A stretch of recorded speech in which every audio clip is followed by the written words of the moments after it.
Russia నుంచి చమురు దిగుమతిపై America ఆంక్షలు విధించింది. తమ మాట వినలేదని అధిక సుంకాలను విధించింది. ఈ నేపథ్యంలో రష్యాలో పర్యటిస్తున్న భారత విదేశాంగ మంత్రి ఎన్ జయశంకర్ రష్యాకు స్ట్రాంగ్ మెసేజ్ ఇచ్చారు. భౌగోళిక రాజకీయ సవాళ్లను ఎదుర్కోవాలంటే రెండు దేశాలు మరింత ఎక్కువ వాణిజ్యం చేయాలని పిలుపునిచ్చారు. భారత్ లో రష్యా వ్యాపారాలు మరిన్ని పెట్టుబడులు పెట్టాలని ఆహ్వానించారు. దీని ద్వారా వ్యాపారాన్ని మరింత విస్తృతపరచుకోవాలని చెప్పారు. అమెరికాను ఢీకొట్టడానికి ఇదొక్కటే సరైన మార్గమని జయశంకర్ అన్నారు. ఇరు దేశాలు సమన్వయంతో ముందుకు సాగాలని పిలుపునిచ్చారు. భారత విదేశాంగ శాఖ మంత్రి జయశంకర్ ప్రస్తుతం రష్యాలో పర్యటిస్తున్నారు.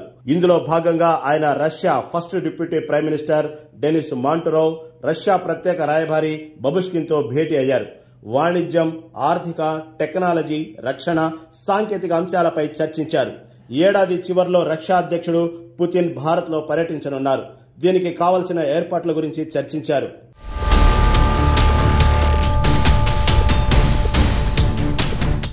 భారతదేశం వేగంగా అభివృద్ధి చెందుతున్న ఆర్థిక వ్యవస్థ. అంతేకాకుండా మేక్ ఇన్ ఇండియాతో విదేశీ వ్యాపారాలకు కూడా తలుపులు తెరిచామని జయశంకర్ చెప్పారు. వీటిని రష్యా గమనించి తమతో వ్యాపారం చేయాలని చెప్పారు. భవిష్యత్తులో $4 ట్రిలియన్ కంటే ఎక్కువ 7% వృద్ధి చెందుతున్న జీడీపీ ఉన్న భారతదేశానికి విశ్వసనీయ వనరుల నుండి పెద్ద వనరుల అవసరం ఉందని, దానికి రష్యా సరైన ఎంపిక అన్నారు. దీనికోసం రష్యన్ కంపెనీలో భారత్ లో మరింత పెట్టుబడులు పెట్టాలని సూచించారు.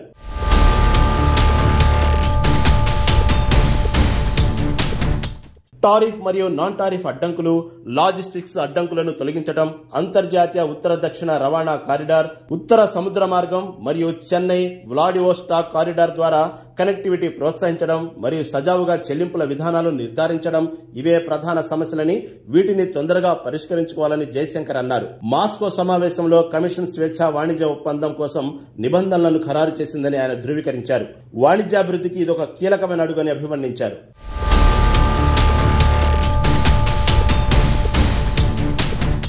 గత 4 ఏళ్లలో భారత్ రష్యాల మధ్య వాణిజ్యం పెరిగినప్పటికీ ఇంకా అసమతుల్యతలు ఉన్నాయని జయశంకర్ అన్నారు.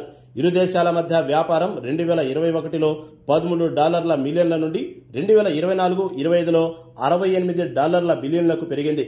రాబోయే 5 ఏళ్లలో ఇది 700% పెరుగుతుందని అంచనా.